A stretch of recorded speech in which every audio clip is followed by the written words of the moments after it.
బండి భగీరథ్ పరారీలో ఉన్నాడు కదా, అంటే ఒక హోంశాఖ మంత్రి సహాయ మంత్రి కొడుకే పరారీలో ఉన్నప్పుడు ఈ దేశంలో ఇంకా మహిళల పరిస్థితిని ఎట్లా అర్థం చేసుకోవచ్చు?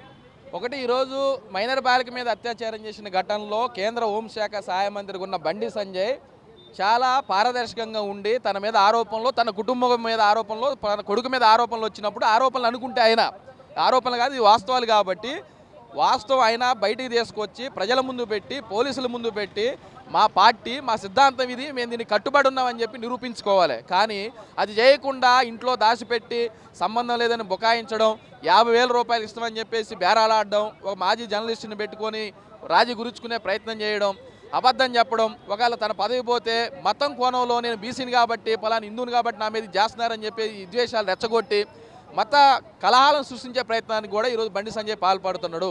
అందుకే మేము ఎస్ఎఫ్ఐగా డివైఎఫ్ఐగా ఐద్వాగా డిమాండ్ చేసేది ఒకటే, మహిళల పట్ల మీరు బేటీ బచావో బేటీ పడావో అంటున్నారు, అమ్మాయిలు చదువుకోవాలి రక్షణ ఉండాలంటున్నారు. కాబట్టి మీరు నిజంగా ఆ నినాదానికి కట్టుబడి ఉంటే అమ్మాయిలను కాపాడండి. ఈరోజు ఈ బాలిక ఘటన మీద మీ సచ్యలతను నిరూపించుకోండి. మేము నిజం చెప్తున్నాం, మేము అమ్మాయిల పట్ల మహిళల పట్ల మేము చిత్తశుద్ధి ఉందని నిరూపించుకోండి. మీ బండి భగీరథ మీద వచ్చిన ఏదైతే ఈ కేసు ఉందో పోలీసులకు సహకరించి అరెస్ట్ చేసి వాళ్ళు రిమాండ్ పంపించేదాకా దీని న్యాయాన్ని ట్రయల్ ఏదైతే న్యాయం జరిగేలాగా చూడమని మేము కోరుతా ఉన్నాం. అట్లా జరగట్లేదు కాబట్టి పరారీలో ఉన్న బండి సాయి భగీరథ ఎవడైతే ఉన్నాడో తక్షణం భగీరథని పోలీసులు అరెస్ట్ చేయాలి. ఈరోజు రాష్ట్ర ప్రభుత్వం కూడా 3 రోజులు అవుతుంది ఎఫ్ఐఆర్ పెట్టి, అందులో కూడా పోక్సో యాక్టు, చిన్నపిల్లలకు సంబంధించినటువంటి మైనర్ల మీద లైంగిక దాడి చేసినటువంటి యాక్టు చాలా నిస్సిగ్గుగా వ్యవహరిస్తుంది రాష్ట్ర ప్రభుత్వం కూడా. హోంశాఖ మంత్రిగా ఉన్నటువంటి ముఖ్యమంత్రి రేవంత్ రెడ్డి గారు కూడా తన నిజాయితీ నిరూపించుకోవాలి. బండి సంజయ్ కొడుకుని తక్షణం అరెస్ట్ చేసి జైలుకు పంపాలి. ఈ నిష్పక్షపాతంగా మైనర్ బాలిక కుటుంబానికి రక్షణ కల్పించి న్యాయం చేయాలని మేము ఎస్ఎఫ్ఐ. ఇక్కడ బండి భగీరథ్ ఇక్కడ హిందూ అయ్యుండి బీసీ అయ్యుండి ఆయన నిందితుడు అయ్యేసరికి బీజేపీ ఏమంటుందంటే ఇది హనీ ట్రాప్ అంటుంది. అదే ఏ ముస్లిం అయినా ఉంటే మీరు హనీ ట్రాప్ కాదు లవ్ జిహాద్ అనేవాళ్ళు అని చెప్పేసి చాలా మంది మాట్లాడుతున్నారు. అంటే ఇది ద్వంద్వ వైఖరిని మనం ఎట్లా చూడొచ్చు?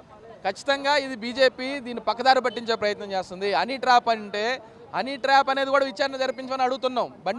బండి సాయి భగీరథ హనీ ట్రాప్కి గురైతే బండి సంజయ్ ఎందుకు భయపడుతున్నాడు? తీసుకొచ్చి ముందు పెట్టమనండి, పోలీసుల ముందు విచారణ చేయమనండి. ఆయనే హోంశాఖ సహాయ మంత్రిగా ఉన్నాడు కదా. రాష్ట్ర ప్రభుత్వం పోలీసు మీద నిజాయితీ లేకపోతే ఎన్ఐఏ సిబిఐ సిఐడిల చేత విచారణ జరిపించుకోమని చెప్పండి. ఈరోజు దీన్ని పక్కదారి పట్టించడం కోసం ప్రయత్నాలు చేస్తున్నారు.